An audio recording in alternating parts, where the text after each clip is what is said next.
엄마, 이러다 정말 큰일 나요. 아빠랑 헤어지세요. 남편의 술주정을 피해 딸 집으로 갈 때마다 딸이 저에게 한 말입니다. 5년 전부터 남편은 술만 마시면 사람이 달라졌어요. 시비를 걸고 폭언도 서슴지 않았죠. 처음엔 그런 남편과 맞섰습니다. 하지만 싸우는 것조차 점점 지쳐버리더군요. 그래서 남편이 술에 취해 들어오는 날이면 말없이 집을 나와 딸 집으로 향했어요. 그럴 때마다 딸은 언제까지 이렇게 살 거냐며 차라리 이혼하라고 했죠. 그러던 어느 날도 남편은 또 술에 취해 들어왔고 저는 집을 나와 딸 집으로 향했습니다. 그런데 길에서 킥보드와 부딪혀 응급실로 실려갔습니다. 그 소식을 듣고 딸이 병원으로 달려왔어요. 치료를 받고 딸 집에 도착했을 때 딸은 더 이상 안 된다며 큰일 난다면서 무조건 이혼하라고 했습니다. 그래도 저는 망설였습니다. 40년 넘게 가족을 위해 살아온 남편을 버릴 수 없었고, 이혼 후 어떻게 살아야 할지도 막막했습니다. 딸은 제 손을 잡고 말했어요. 이혼하면 재산도 받을 수 있고, 갈 곳이 없으면 같이 살면 된다고요. 그 말에 저는 결국 이혼을 결심했습니다. 제가 이혼하겠다고 하자 아들은 결사반대했습니다. 아버지 술주정이 하루 이틀이냐며 이혼하면 다시는 안 보겠다고 했죠. 남편은 모든 걸 인정하고 담담히 받아들였습니다. 그렇게 이혼을 하고 딸의 권유로 함께 살게 됐습니다. 착한 사위와 손주와 지내는 날들은 잠시나마 행복했어요. 하지만 그 행복은 오래가지 못했습니다. 엄마 꼬셔서 이혼하고 같이 살자고 할 땐 언제고, 이제 와서 나가라는 거야? 내가 언제 꼬셨어요? 엄마가 아빠 술주정 싫어서 나온 거잖아요. 그리고 이혼 6개월 후 남편도 아들도 이제 딸마저 모두 잃었습니다. 딸 말만 믿고 이혼한 제가 바보였을까요? 제 이야기 끝까지 들어주시고 여러분의 생각을 댓글로 남겨주세요. 구독과 좋아요는 저에게 큰 힘이 됩니다. 안녕하세요. 저는 66세 김형자입니다. 밤 9시 현관문이 쿵 하고 열리는 소리에 가슴이 철렁 내려앉았어요. 술 냄새를 진동시키며 들어온 남편이 벽을 짚고 비틀거렸습니다. 오늘도 또 시작이구나. 벌써 5년째예요. 술만 마시면 딴 사람이 되는 남편 때문에 마음고생이 이만저만이 아니죠. 남편이 신발을 벗다가 넘어질 뻔했어요. 제가 부축하려고 다가가자 팔을 확 뿌리쳤습니다. 그러더니 눈을 부라리며 소리를 질렀어요. 뭘 쳐다보냐고, 내가 그렇게 웃음냐고. 예전 같으면 저도 같이 싸웠을 거예요. 왜 술을 그렇게 마시냐고, 가족 생각은 안 하냐고 따졌겠죠. 하지만 이제는 그럴 힘도 없어요. 말해봤자 술 취한 사람한테 무슨 소용이 있겠습니까? 남편이 거실로 들어가 TV를 켰어요. 소리를 어찌나 크게 틀어놓는지 귀가 먹먹할 정도였죠. 그러더니 갑자기 리모컨을 집어던졌습니다. 벽에 부딪혀 깨지는 소리가 났어요. 더는 못 참겠더라고요. 지갑 집어들고 현관으로 향했습니다. 겨울 바람이 차갑게 볼을 스쳤어요. 외투도 제대로 못 챙겨 입고 나왔는데 다시 들어갈 수는 없었죠. 택시를 잡아 타고 딸 집으로 향했습니다. 30분 거리지만 이 길이 너무나 익숙해졌어요. 처음엔 딸도 언제든 오라고 했었죠. 엄마가 힘들면 당연히 와야 한다고, 아빠 그런 모습 보기 싫으면 우리 집에서 지내라고. 그런데 한 달에 한두 번씩 찾아가게 되니 이제는 표정이 달라졌어요. 아파트 현관 앞에 서서 잠시 망설였습니다. 또 왔다고 생각하겠지. 사위 눈치도 보이고. 하지만 갈 곳이 없었어요. 추위에 떨며 초인종을 눌렀습니다. 엄마, 아버지 또 술 드셨어요? 딸이 문을 열며 한숨을 쉬었어요. 예상했다는 듯한 표정이 서글펐습니다. 집으로 들어가니 사위가 거실에서 TV를 보고 있었어요. 저를 보자 일어나 인사했죠. 장모님 오셨어요. 미안해 김서방. 이 시간에 또. 사위가 손사래를 쳤어요. 괜찮다고 들어가서 쉬시라고. 참 착한 사위예요. 그래도 미안한 마음은 어쩔 수 없었습니다. 익숙한 발걸음으로 작은 방으로 들어갔어요. 딸이 따라 들어와 문을 닫았습니다. 침대 끝에 앉은 딸이 저를 걱정스럽게 바라봤어요. 한숨을 쉬더니 입을 열었죠. 엄마, 언제까지 이렇게 사실 거예요? 한두 번도 아니고 매달 이러시는데. 고개를 숙였습니다. 할 말이 없었어요. 딸이 계속 말했어요. 이럴 거면 차라리 이혼하시라고. 아빠가 변할 것 같지도 않은데 왜 참고 사시냐고. 그 말을 들으니 가슴이 먹먹했어요. 이혼이라. 생각해 본 적이 없는 건 아니에요. 하지만 40년을 넘게 함께 산 사람인데 그렇게 쉽게 버릴 수 있겠어요? 정말 열심히 일했던 사람이에요. 새벽같이 나가서 밤늦게 들어오고 월급날이면 봉투째 제 손에 쥐어주던 사람. 술만 안 마시면 지금도 괜찮은 남편이죠. 술이 깨고 나면 늘 미안하다고 사과하기도 하고요. 그날 밤은 뜬 눈으로 지새웠습니다. 천장을 보며 이런저런 생각에 잠겼어요. 다음 날 오후 2시쯤이었을까요? 초인종이 울렸습니다. 딸이 나가더니 잠시 후 남편을 데리고 들어왔어요. 남편은 초췌한 얼굴로 고개를 숙이고 있었죠. 딸이 먼저 잔소리를 시작했습니다. 아버지, 술 좀 그만 드세요. 엄마가 얼마나 힘든지 아세요? 남편이 고개를 끄덕였어요. 알았다고, 미안하다고. 그러더니 제 앞으로 다가왔습니다. 여보, 어제 내가 또 그랬지. 미안해.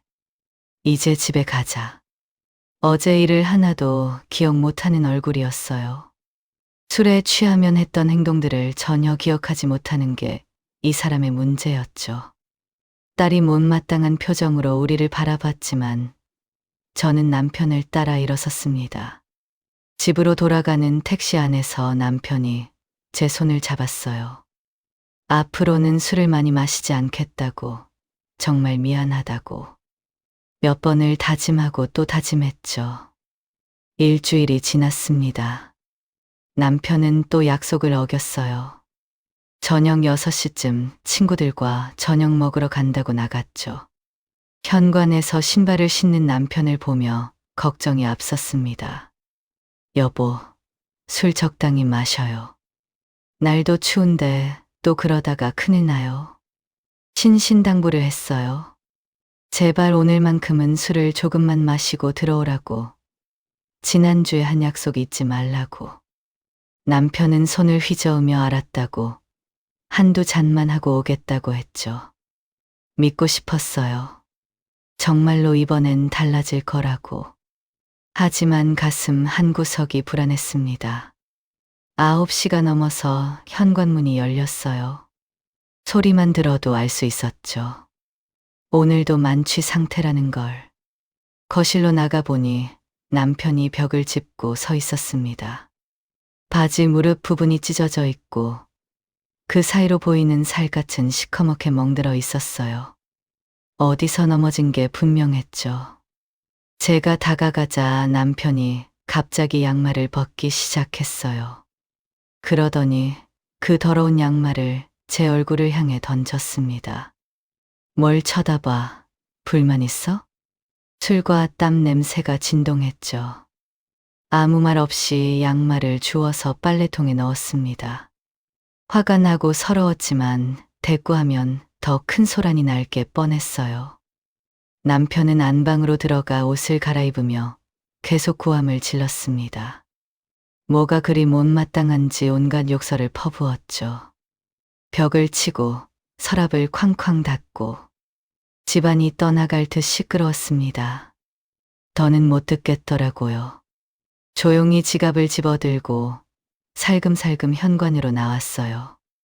밖은 정말 추웠습니다. 떨리는 손으로 핸드폰을 꺼내 딸에게 문자를 보냈습니다. 미정아, 엄마야. 지금 내 집에 가도 될까? 답장을 기다렸지만 오지 않았어요. 아마 민우를 재우고 있나 봐요. 6살짜리가 요즘 잠투정이 심하다고 했으니까. 그래도 갈 곳은 딸 집밖에 없었죠. 택시를 타고 딸 집 아파트에 도착했습니다. 엘리베이터에서 내려 현관문 앞에 섰어요. 조심스럽게 문을 두드렸죠. 5분이 지났는데도 아무 반응이 없었습니다. 혹시 못 들었나 싶어서 다시 두드렸어요. 그래도 조용했죠. 안에 불은 켜져 있는데 왜 안 나오나 싶었습니다. 어쩔 수 없이 초인종을 눌렀어요. 잠시 후 딸이 문을 열었습니다.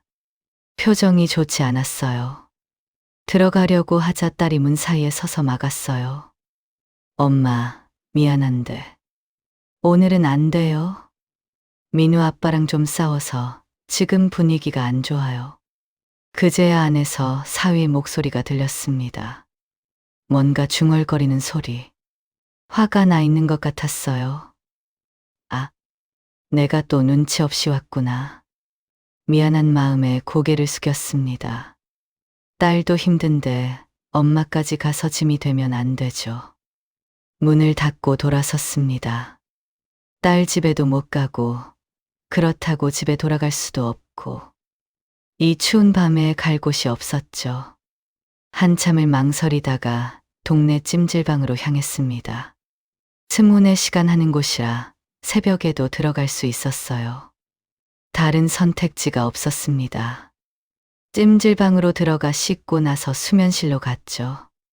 넓은 방에 여러 사람들이 누워 있었습니다. 코 고는 소리, 뒤척이는 소리. 낯선 곳에서 잠이 올 리 없었어요. 베개도 불편하고 이불에서는 이상한 냄새가 났습니다. 다른 사람들 베고 잔 베개, 덮고 잔 이불. 생각하니 더 잠이 안 왔어요. 눈을 감아도 남편의 고함 소리가 귓가에 맴돌았어요. 양말을 던지던 그 모습.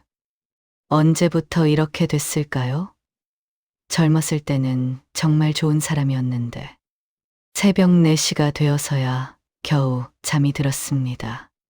피곤해서 더는 버틸 수가 없었어요. 눈을 떠보니 아침 9시가 넘었습니다. 햇살이 수면실 창문으로 들어오고 있었죠.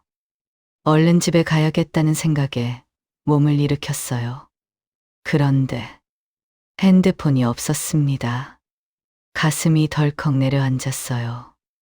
분명 가슴에 꼭 안고 잤는데 이불을 들춰보고 베개 밑도 찾아보고 주변 바닥까지 샅샅이 뒤졌습니다. 하지만 어디에도 없었어요. 황급히 카운터로 갔어요. 직원에게 핸드폰을 잃어버렸다고 누가 가져다 준 거 없냐고 물었지만 없다는 대답뿐이었죠. 수면실에서 자다가 누가 훔쳐간 것 같아요. 어떻게 해야 하죠? 직원이 한숨을 쉬며 대답했습니다. 귀중품은 락커에 넣어야 한다고. 수면실엔 CCTV도 없어서 찾기 어렵다고. 다시 한번 가서 잘 찾아보라고 했어요. 다시 수면실로 돌아가 구석구석 뒤졌지만 소용없었습니다. 정말로 도난당한 게 확실했어요. 카운터로 돌아와 물었습니다. 이럴 땐 어떻게 해야 하냐고. 핸드폰이 없으면 연락도 못 하는데. 경찰에 신고하시면 되는데. 솔직히 못 찾을 거예요. 이런 일이 한두 번이 아니라서. 결국 아무것도 못하고 찜질방을 나왔죠. 그렇게 10시가 넘어서야 집으로 돌아왔습니다. 현관문을 열자마자 딸과 남편이 거실에서 벌떡 일어났어요. 두 사람 다 초췌한 얼굴이었죠. 특히 딸은 눈이 퉁퉁 부어 있었습니다. 엄마, 어디 있었어요? 딸이 달려와 제 팔을 잡았어요. 남편은 뒤에서 죄인처럼 서 있었죠. 미정아, 너 왜 여기 있어? 순간 딸의 얼굴이 붉어졌어요. 그러더니 한숨을 쉬며 설명하기 시작했습니다. 어제 제가 돌아간 후 걱정돼서 아침 일찍 전화했는데 안 받길래 집으로 전화했더니 아빠가 엄마 안 들어왔다고 했대요. 얼마나 놀랐겠어요. 계속 전화해도 연결이 안 되니 무슨 일이 생긴 줄 알고 달려왔다고 했습니다. 찜질방에서 잤는데 핸드폰을 누가 훔쳐갔다고 설명했어요. 딸의 표정이 더 어두워졌습니다. 딸은 제가 얼마나 걱정했는지 아냐고, 왜 찜질방엔 간 거냐고 따졌어요. 차라리 다시 와서 문 두드리든가 전화라도 한 통 하지 그랬냐고. 미안했습니다. 하지만 부부싸움 중인 딸네 집을 또 찾아갈 수는 없었어요. 그때 딸이 갑자기 남편을 향해 돌아섰어요. 손가락질을 하며 목소리를 높였죠. 아빠, 엄마가 밤에 돌아다니시다가 정말 무슨 일 생기면 어떻게 할 거예요? 책임질 거예요? 술 좀 끊으세요. 한 번 더 술 먹고 엄마가 집 나가시면 절대 아빠 안 볼 거예요. 진짜로. 남편은 고개를 숙인 채 아무 말도 못했습니다. 평소엔 큰 소리 치던 사람이 딸 앞에선 작아졌어요. 딸이 이번엔 저를 보며 말했어요. 엄마도 밤에 나가지 말라고. 이제 아빠 피해서 우리 집에 와도 안 받아줄 거라고. 매정한 말이었지만 이해했습니다. 알았다고 고개를 끄덕였어요. 딸은 한숨을 쉬며 가방을 들었습니다. 가면서도 걱정스러운 눈빛으로 저희를 바라봤어요. 딸이 집을 나간 후 거실이 조용해졌습니다. 남편과 둘이 남았죠. 어색한 침묵이 이어졌어요. 제가 먼저 입을 열었습니다. 민정이 하는 얘기 들었죠? 술 끊으세요. 나도 이제 못 참아요. 남편이 고개를 들어 저를 봤습니다. 눈가가 빨개져 있었어요. 술이 깬 후에는 늘 이런 표정이었죠. 죄책감에 가득 찬. 미안해. 내가 또 그랬구나. 당신 때문에 고생하는데. 이제 정말 끊을게. 약속해. 그 말을 몇 번이나 들었는지 모릅니다. 하지만 이번엔 딸의 경고도 있었으니 정말 달라지길 바랐어요. 그 후 한두 달 동안 남편은 정말로 술을 마시지 않았습니다. 예전에 그 사람으로 돌아온 것 같았죠. 함께 TV도 보고 손자 이야기도 나누고 평화로운 날들이었습니다. 그렇게 3개월이 지나고 남편의 조카 결혼식이 있었어요. 12시에 집을 나서며 남편이 조심스럽게 말했습니다. 여보, 오늘은 좋은 날이고 오랜만에 친척들도 만나는데 한 잔 정도는 해도 되지? 남편의 눈빛을 봤어요. 3개월 동안 참아왔으니 오늘 하루쯤은. 그런 생각이 들었죠. 조카 결혼식인데 축하주 한 잔도 안 하면 이상하게 볼 수도 있고요. 그래도 불안했습니다. 하지만 고개를 끄덕였어요. 대신 정말 적당히만 마시라고, 약속 지켜달라고 신신당부했죠. 결혼식장은 사람들로 북적였습니다. 오랜만에 보는 친척들이 반갑게 인사했어요. 피로연이 시작되고 남편은 친척들과 술잔을 나누기 시작했습니다.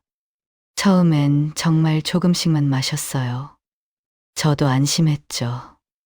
하지만 시간이 지나면서 남편의 목소리가 커지기 시작했습니다. 얼굴도 빨개지고 말도 많아졌어요. 옆에서 보고 있자니 불안했습니다. 제가 옆구리를 쿡쿡 찌르며 이제 그만 마시라고 신호를 보냈지만 남편은 못 들은 척했어요. 친척들이 권하는 술을 거절하지 못하고 계속 마셨죠. 한 잔만 더, 오늘 좋은 날인데. 남편이 큰 소리로 외쳤어요. 완전히 취한 상태였습니다. 더는 두고 볼 수 없었어요. 일어나서 남편을 부축했습니다. 친척들에게 양해를 구하고 밖으로 데리고 나왔죠. 택시를 잡는 것도 일이었어요. 남편은 제대로 서 있지도 못했습니다. 겨우 택시에 태우고 집으로 향했죠. 집에 도착해서 남편을 침대에 눕히려고 했는데 갑자기 일어나더니 또 시작이었습니다. 거실로 나가 소파를 발로 차고 탁자를 밀어버렸어요. 그러면서 온갖 욕설을 퍼부었죠. 뭐가 그리 못마땅한지. 나가고 싶었지만 찜질방 사건이 떠올랐습니다. 다시는 그런 일을 겪고 싶지 않았어요. 어떻게든 집에서 해결해야 했죠. 남편을 달래보려 했지만 소용없었습니다. 오히려 더 화를 냈어요. 물건을 집어던지고 벽을 치고 2시간이 지났는데도 술주정은 멈추지 않았어요. 3시간이 되자 더는 못 참겠더라고요. 이웃들이 들을까 봐 무서웠고 몸도 마음도 지쳤습니다. 결국 다시 지갑을 들었어요. 이번엔 어디로 가야 하나? 딸 집도 안 된다고 했고 찜질방은 무서웠고 그래도 집을 나섰습니다.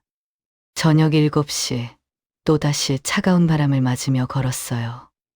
동네를 한 바퀴, 2바퀴 정처 없이 돌아다녔어요. 공원 벤치에 앉았다가 다시 일어나 걷고 머릿속은 복잡했습니다. 골목길을 걷고 있었어요. 가로등 불빛이 희미한 어두운 길이었죠. 그때였습니다. 옆 골목에서 갑자기 킥보드가 튀어나왔어요. 순간 피할 수도 없었죠.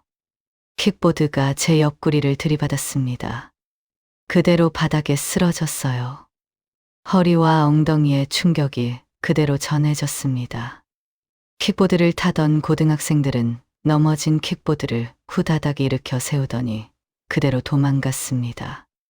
일어서려고 했지만 허리가 너무 아파서 못 일어나겠더라고요. 차가운 아스팔트 바닥에 누워 있는데 지나가던 사람들이 놀라서 달려왔습니다. 할머니, 괜찮으세요? 119 불러요. 누군가 전화하는 소리가 들렸어요. 정신이 아득했습니다. 허리가 끊어질 것 같았고 온몸이 떨렸죠. 구급차가 도착했고 응급실로 실려갔습니다. 의료진이 상태를 확인했죠. 검사를 받으러 가는데 간호사가 물었어요. 할머니, 보호자 연락처 좀 알려주세요. 남편 전화번호를 불러줬습니다. 술에 취해 있겠지만 그래도 남편이니까요. 엑스레이를 찍고 CT도 찍었어요. 검사 결과를 기다리고 있는데 간호사가 다시 왔습니다. 간호사가 보호자분께 계속 연락했는데 전화를 안 받는다고 다른 보호자가 없냐고 물었습니다. 역시 나였어요. 어쩔 수 없이 딸 번호를 알려줬습니다. 30분쯤 지나서 딸이 헐레벌떡 뛰어왔어요. 걱정스러운 얼굴로 제 손을 잡았습니다. 의사가 와서 설명했어요. 다행히 뼈에는 이상이 없고 인대와 근육이 충격을 받아서 그런 거라고. 약 먹고 물리치료 받으면 금방 나을 거라고 했죠. 딸이 어떻게 된 거냐고 물었어요. 대답하기가 망설여졌습니다. 뜸을 들이자 딸이 물었죠. 아빠 또 술 드신 거냐고. 오늘 종수 결혼식이었잖아. 좋은 날이니까 친척들이랑 조금 마신 건데. 딸이 화를 냈어요. 엄마가 또 집을 나올 정도면 취해서 난리친 거 아니냐고. 앞으로 아빠 안 본다고 단호하게 말하는 딸의 목소리가 떨렸어요. 정말로 마음먹은 것 같았습니다. 병원비를 내고 딸 집으로 갔어요. 작은 방에 앉자 딸이 진지하게 말했습니다. 엄마, 이러다가 진짜 큰일 나요. 아빠랑 이혼하세요? 이혼. 그 2 글자가 가슴에 꽂혔습니다. 66년 인생에서 한 번도 진지하게 생각해 본 적 없는 단어였어요. 딸이 차분하게 말을 이었어요. 지난번 찜질방 사건 때도 아빠가 엄청 걱정하고 다시는 술 안 마시겠다고 약속했는데 3개월 만에 또 이런 일이 생긴 거 아니냐고. 이제는 안 변한다고. 엄마가 지금이야 그럭저럭 버티지만 5년 후엔 어떻게 할 거냐고. 그때는 정말 힘들 거라고. 자기도 그때는 못 도와줄 거라고.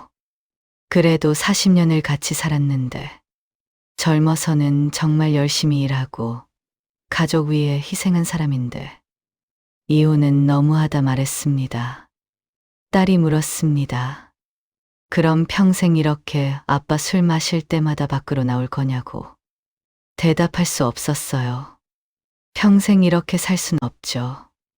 오늘처럼 킥보드에 치이거나 찜질방에서 핸드폰 도난당하거나 언제까지 이런 위험을 감수할 수 없었습니다.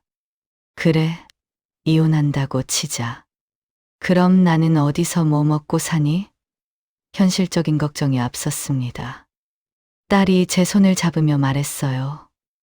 이혼하면 재산도 받을 수 있고 정갈 데 없으면 우리 집으로 오면 된다고.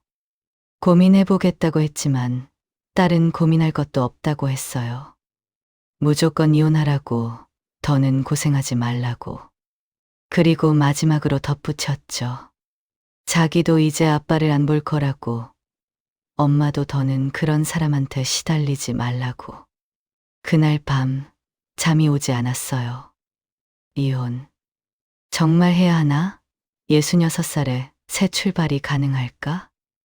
남편도 처음부터 이런 사람은 아니었는데 술만 안 마시면 좋은 사람인데. 하지만 딸 말도 맞았어요. 이제는 변하지 않을 거라는 걸 저도 알고 있었습니다. 천장을 보며 생각했어요. 이렇게 사는 게 맞나? 남은 인생을 이렇게 살아야 하나? 다음 날 오후 2시쯤 딸 집 초인종이 울렸습니다. 딸이 인터폰 화면을 확인하더니 얼굴이 굳어졌어요. 남편이 문 앞에 서 있었죠. 어제 술 때문에 빨갛게 부은 얼굴이 그대로였습니다. 문을 열자마자 딸이 차갑게 말했어요. 술 먹으면 다시는 안 본다고 했잖아요. 가세요. 보기 싫어요. 그리고 바로 문을 닫아버렸습니다. 문 밖에서 남편이 문을 두드리며 미안하다고, 한 번만 봐달라고 사정하는 소리가 들렸어요. 저는 작은 방에서 그 소리를 들으며 복잡한 심정이었습니다.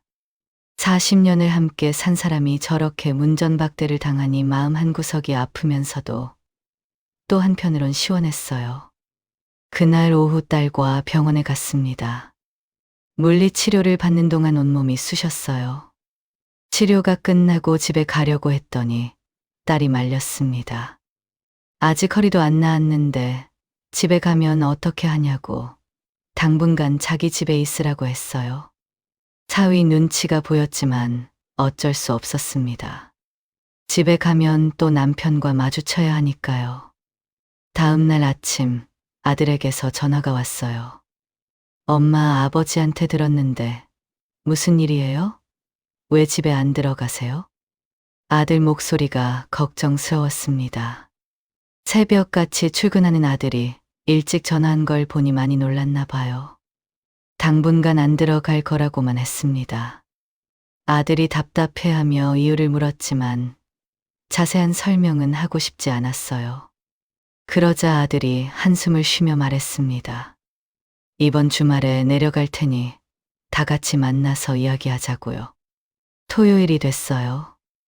딸과 함께 집으로 갔습니다. 택시 안에서 딸이 제 손을 잡았어요. 오늘 무슨 일이 있어도 엄마 편이니까 걱정하지 말라고 했죠. 주차장에 들어서니 아들 차가 보였어요. 서울에서 새벽에 출발한 모양이었죠. 집에 들어서니 남편과 아들이 거실 소파에 나란히 앉아 있었어요. TV를 보고 있었는데 우리가 들어오자 일제히 고개를 돌렸습니다. 며칠 사이 남편은 더 초췌해 보였어요. 수염도 제대로 안 깎았고 입고 있는 옷도 구겨져 있었죠. 아들이 벌떡 일어서며 저에게 다가왔어요. 도대체 무슨 일이냐고, 왜 집에 안 들어오고 미정이 집에 있냐고 물었습니다. 대답하기가 망설여졌어요. 거실에 무거운 침묵이 내려앉았어요. 남편은 고개를 숙인 채 손만 만지작거렸고 아들은 답답한 듯 저와 딸을 번갈아 쳐다봤습니다.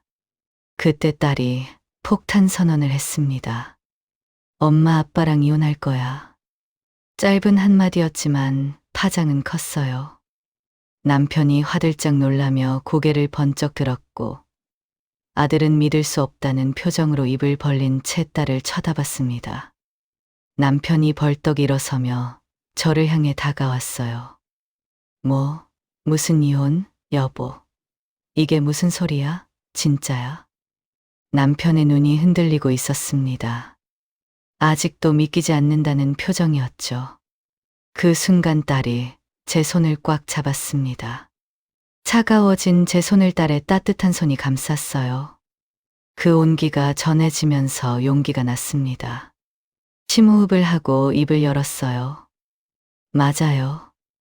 이제 당신 술 주정 받아주는 거 지쳤어요. 그 말을 내뱉는 순간 가슴 속에 응어리졌던 것들이 풀리는 것 같았습니다.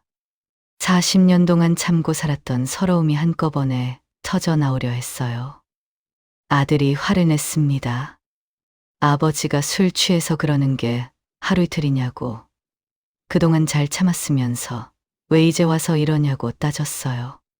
그러더니 딸을 노려보며 말했죠. 네가 엄마를 부추긴 거 아니냐고. 딸도 가만히 있지 않았습니다. 무슨 소리냐며 발끈했어요. 아빠 때문에 엄마가 얼마나 힘든지 알기나 하냐고. 술 취해서 밤마다 행패 부리는 거 한두 번 봤냐고 목소리를 높였죠. 남매가 서로 언성을 높이기 시작했습니다. 아들은 그게 이혼 사유가 되냐고, 가족이 뭔지 모른다고 했고, 딸은 엄마 고통을 외면하는 게 가족이냐고 맞받아쳤어요. 싸움이 격해지자 남편이 주먹으로 테이블을 콱 내리쳤습니다. 됐어. 당신이 그냥 딱 말해. 이혼하고 싶어? 안 하고 싶어? 모든 시선이 저에게 쏠렸어요. 남편은 아직도 제가 농담한다고 생각하는 것 같았습니다. 아들은 제발 아니라고 해달라는 간절한 표정이었죠. 딸이 제 손을 더욱 꽉 잡았습니다. 이혼하고 싶어요. 또렷하게 말했습니다. 남편이 한참을 저를 바라보더니 깊은 한숨을 쉬었습니다. 그리고 체념한 듯 고개를 끄덕였어요. 알았다고, 당신이 원하면 그렇게 하겠다고 했어요. 그 순간 아들이 폭발했습니다. 자리에서 벌떡 일어나며 소리를 질렀어요. 이혼은 절대 안 돼요. 이게 뭐예요? 40년을 같이 살았는데 이혼하면 저는 앞으로 집에 안 올 거예요. 엄마도 아버지도 안 볼 거예요. 그리고 딸을 향해서도 독서를 퍼부었습니다. 너도 앞으로 나한테 연락하지 마. 오빠 없는 셈 쳐. 그렇게 말하고는 거실을 가로질러 현관으로 향했어요. 제가 아들을 불렀지만 뒤돌아보지도 않고 문을 열고 나가버렸습니다. 그렇게 이혼을 했습니다. 법원에 가서 합의이혼 서류를 제출하니 일사천리로 끝났어요. 재산분할로 3억을 받았어요. 통장에 3억이 찍힌 걸 보니 실감이 났습니다. 정말 이혼을 했구나. 집을 나오는 날 남편이 현관까지 따라 나와서 말했어요. 미안해. 그동안 고생 많았어. 잘 살아. 남편의 눈가가 빨개져 있었습니다. 나 없으면 저 사람 술 주정 누가 받아주나. 어디 가서 술 먹고 사고 치는 건 아닐까? 걱정이 됐지만 이제는 남이 되었으니 신경 쓸 일이 아니죠. 딸 집으로 돌아와서 집을 알아보기 시작했어요. 그때 딸이 말했어요. 아직 물리치료도 받고 있으니까 치료 끝날 때까지만 여기 있으라고. 집 구하는 것도 급하게 하지 말라고 했죠. 그 말이 고마웠습니다. 사실 혼자 살 생각을 하니 막막했거든요. 2달이 지났습니다. 물리치료도 끝났고 허리도 많이 나아졌어요. 이제 정말 집을 구해야겠다고 마음먹고 있을 때였습니다. 저녁을 먹고 있는데 딸이 말했어요. 엄마, 그냥 우리랑 같이 살아요. 숟가락을 놓을 뻔했습니다. 사위도 옆에서 거들었어요. 장모님이 해주시는 음식이 정말 맛있다고. 민우도 할머니랑 있으면 좋아한다고. 눈물이 날 뻔했어요. 이런 딸과 사위가 있어서 정말 든든했습니다. 그렇게 딸 집에서 살기로 했죠. 매일 아침 민우를 유치원에 데려다 주고, 오후에 데리고 와서 간식 먹이고, 숙제 봐주고. 바쁘지만 행복한 나날이었습니다. 하지만 마음 한구석에는 늘 걱정이 있었어요. 아들 생각이었죠. 이혼 후 몇 번이나 전화했지만 받지 않았습니다. 문자도 읽지 않았어요. 정말 연을 끊은 것 같아서 가슴이 아팠습니다. 그렇게 3개월이 지난 어느 날 밤이었어요.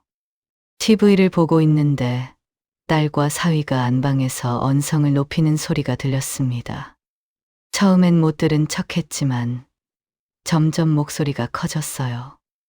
민우가 깰까봐 걱정돼서 거실로 나갔습니다. 마침 딸도 방에서 나왔는데 얼굴이 상기돼 있었어요. 무슨 일이야? 왜 싸워?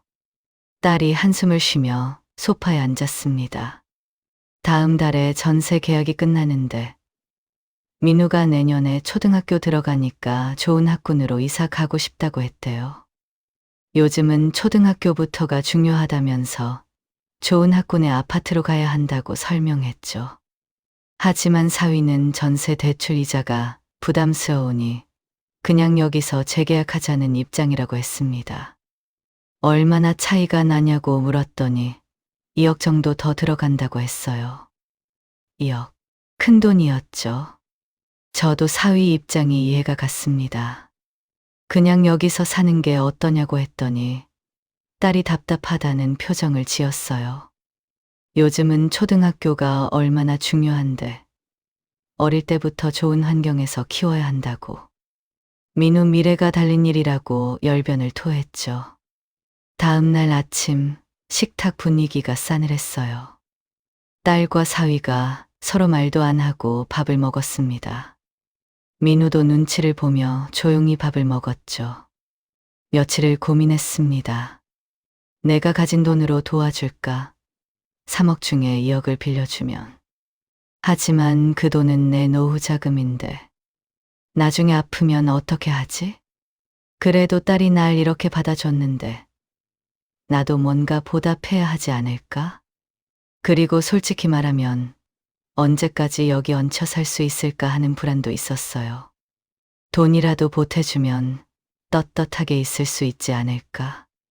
고민 끝에 딸을 불러 앉혔어요. 미정아, 엄마가 2억 빌려줄게. 딸이 깜짝 놀라며 고개를 저었어요. 그 돈이 어떤 돈인데 받을 수 없다고. 이혼하고 받으신 돈인데. 하지만 저는 이미 마음을 정했어요. 나도 여기 사는 게 사실 눈치 보여. 돈 보태주면 그래도 더 편하게 지낼 수 있지 않겠어? 너희가 행복해야 나도 행복해. 딸이 눈물을 글썽이며 한참을 망설였습니다. 그리고 제 손을 꼭 잡으며 말했어요. 정말 괜찮겠냐고, 나중에 필요하면 바로 돌려주겠다고. 꼭 갚겠다고 약속했죠. 그렇게 새 아파트로 이사했습니다. 32평짜리 신축 아파트였어요. 전 집보다 훨씬 넓고 깨끗했죠. 거실에 햇빛이 쏟아져 들어왔고 베란다에선 공원이 한눈에 보였습니다. 무엇보다 초등학교가 걸어서 5분 거리에 있었어요. 이사 온 날 민우가 신나서 집안을 뛰어다녔습니다. 그 모습을 보니 2억이 전혀 아깝지 않았습니다. 딸도 행복해하는 모습이었어요. 넓은 주방에서 요리하는 게 즐겁다고, 이제야 살만하다고 했죠. 사위도 출퇴근이 편해졌다며 만족해했습니다. 새 집에서 한 달쯤 지났을 때였어요. 저녁을 먹고 있는데 딸이 수줍게 웃으며 말했습니다. 엄마, 사실 둘째 생겼어요. 순간 가슴이 벅차올랐습니다. 또 하나의 손주라니. 병원은 가봤냐고, 몇 개월이나 됐냐고 물었더니 2달이래요. 내년 봄에 태어날 거라고 했습니다. 딸이 배를 쓰다듬으며 말했어요. 이 집으로 이사 오길 잘했다고, 아이 둘 키우기에 딱 좋다고, 엄마가 도와줘서 정말 다행이라고. 그날 밤 오랜만에 마음이 평화로웠습니다. 딸이 임신 3개월이 되면서부터 힘들어하기 시작했습니다. 그래서 제가 집안일을 도맡아 했죠. 청소, 빨래, 요리는 물론이고 민우 등하원까지. 하루가 정신없이 지나갔습니다. 그런데 딸이 점점 예민해졌어요. 사소한 일에도 짜증을 냈죠. 어느 날 오후 민우가 배고프다고 해서 과자를 주고 있었습니다. 초코파이를 반으로 나눠주고 있는데 딸이 부엌으로 들어왔어요. 엄마, 민우한테 과자 주지 말라고 했잖아요. 키 안 큰다고요? 딸의 날카로운 목소리에 깜짝 놀랐습니다. 급하게 과자를 치웠어요. 그런데 민우가 울면서 떼를 썼죠. 과자 달라고 할머니가 준다고 했는데 왜 안 주냐고. 딸이 한숨을 쉬며 저를 노려봤습니다.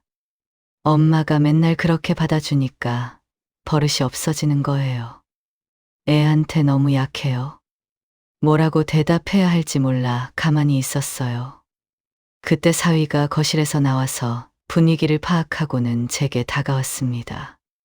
미안하다고, 임신 중이라 예민해서 그런다고, 이해해달라고 조용히 말했어요. 착한 사위라 뭐라 할 수도 없었죠. 알았다고, 앞으로 조심하겠다고 대답했습니다. 날이 갈수록 딸의 짜증은 심해졌어요. 밥이 짜다, 싱겁다, 왜 이것밖에 안 했냐. 매일 뭔가 마음에 안 들어 했죠. 그래도 둘째가 태어나면 나아지겠지 생각하며 참았습니다. 임신 중엔 다 그런 거라고, 민우 낳을 때도 그랬다고 스스로를 위로했어요. 어느 날 시장에서 장을 보고 돌아왔는데 방구석에 아기 물건들이 잔뜩 쌓여 있었습니다. 기저귀 박스며 젖병이며 아기 옷이며. 언제 사놨는지 제 방 한쪽을 차지하고 있었어요. 아, 둘째 물건을 미리 사놨구나. 준비성이 좋네. 그렇게만 생각했습니다. 그런데 며칠 후 퇴근한 사위와 딸이 뭔가를 들고 왔어요. 조립식 아기 침대였습니다. 그걸 제 방에 들고 왔죠. 여기 놓으면 될 것 같은데? 딸이 방을 둘러보며 말했어요. 그때 번쩍 정신이 들었습니다. 둘째가 태어나면 방이 부족하구나. 민우 방, 안방, 그리고 제 방. 3개뿐인데 아기가 태어나면. 조심스럽게 딸에게 물었습니다. 미정아, 이 방에서 내가 아기랑 같이 자면 되는 거야? 딸이 당연하다는 듯 대답했어요. 엄마, 이제 허리도 다 나으셨잖아요. 혼자 사셔도 되지 않아요? 가슴이 철렁 내려앉았지만 내색하지 않았습니다. 딸한테 짐이 되고 싶지 않았어요. 알았다고, 생각해보겠다고 대답했죠. 다음 날부터 집을 알아봤습니다. 66살에 월세 사는 게 불안의 작은 원룸이라도 사서 들어가야겠다고 생각했어요. 며칠 동안 부동산을 돌아다녔죠. 그러다 딱 마음에 드는 집을 찾았습니다. 15평짜리 원룸이었는데 햇볕도 잘 들고 관리도 잘 돼 있었어요. 집값은 1억 5천만 원. 그날 밤 딸에게 조심스럽게 말했습니다. 미정아, 엄마 집 구했어. 그런데 돈이 좀 모자라서. 2억 돌려줄 수 있어? 딸이 난감한 표정을 지었어요. 전세라 대출이 안 된다고. 집주인이 동의해줘야 하는데 안 해줄 거라고. 그러면서 일단 월세로 살다가 2년 후 계약 끝나면 돌려주겠다고 했습니다. 그럼 6천만 원이라도 먼저 줄 수 있냐고 물었어요. 정말 맘에 드는 집이라 사고 싶다고 했죠. 딸은 사위랑 상의해 보겠다고 했습니다. 다음 날 딸이 미안한 표정으로 왔습니다. 사위가 지금 대출 받기 어렵다고 했대요. 실망스러웠지만 이해했습니다. 젊은 사람들도 살기 힘든데. 그래, 알았어. 그럼 전세 재계약 끝날 때까지만 여기 있을게. 둘째 낳으면 힘들 텐데 내가 도와줄게. 그때였어요. 딸이 갑자기 짜증스러운 목소리로 말했습니다. 엄마는 눈치가 없으세요? 민우 아빠가 불편해한대요. 엄마랑 있으니까 편하게 못 쉰다고. 민우도 할머니한테만 매달리고 버릇 없어지고. 순간 머리가 하얘졌습니다. 그동안 참고 참았던 게 한꺼번에 폭발했어요. 그 순간 참았던 게 폭발했습니다. 뭐, 내가 눈치가 없다고? 엄마 꼬셔서 이혼하고 함께 살자고 할 때는 언제고, 이제 와서 나가라는 거야? 내가 언제 엄마를 꼬셨어요? 엄마가 아빠 술주정 싫어서 나온 거잖아요. 딸의 말에 기가 막혔습니다. 오냐, 나간다. 나가면 되지. 그날로 짐을 쌌어요. 가진 것도 별로 없었습니다.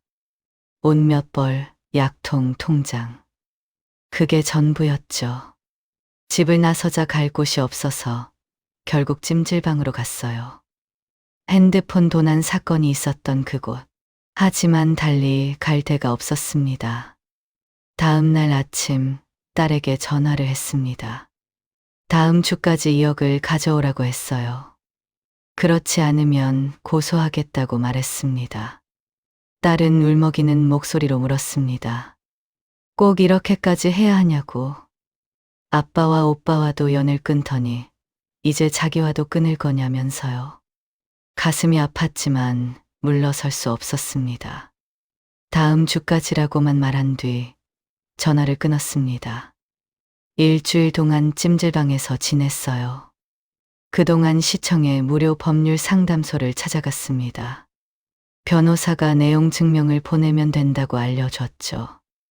내용 증명을 작성해서 딸에게 보냈습니다. 빌려준 2억을 즉시 변제하라는 내용이었어요. 3일 후 통장을 확인했더니 2억이 들어와 있었습니다. 바로 부동산으로 갔어요. 며칠 전 봤던 그 원룸을 계약했죠. 1억 5천만 원을 주고 키를 받았습니다. 이사를 하고 일주일 후 제 67번째 생일이었습니다. 아침부터 핸드폰을 들여다봤어요. 혹시 누가 연락하지 않을까? 딸이라도 아들이라도 생일 축하해요 한마디라도. 하지만 하루 종일 아무 연락이 없었습니다. 저녁 7시쯤 혼자 밥을 먹다가 문득 남편 생각이 났습니다. 저 사람은 어떻게 지내고 있을까? 핸드폰을 들어 번호를 눌렀어요. 고객님이 전화하신 번호는 없는 번호입니다. 번호를 바꾼 모양이었습니다. 이혼하고 연락처를 바꿨나 봐요. 이혼한 지 6개월.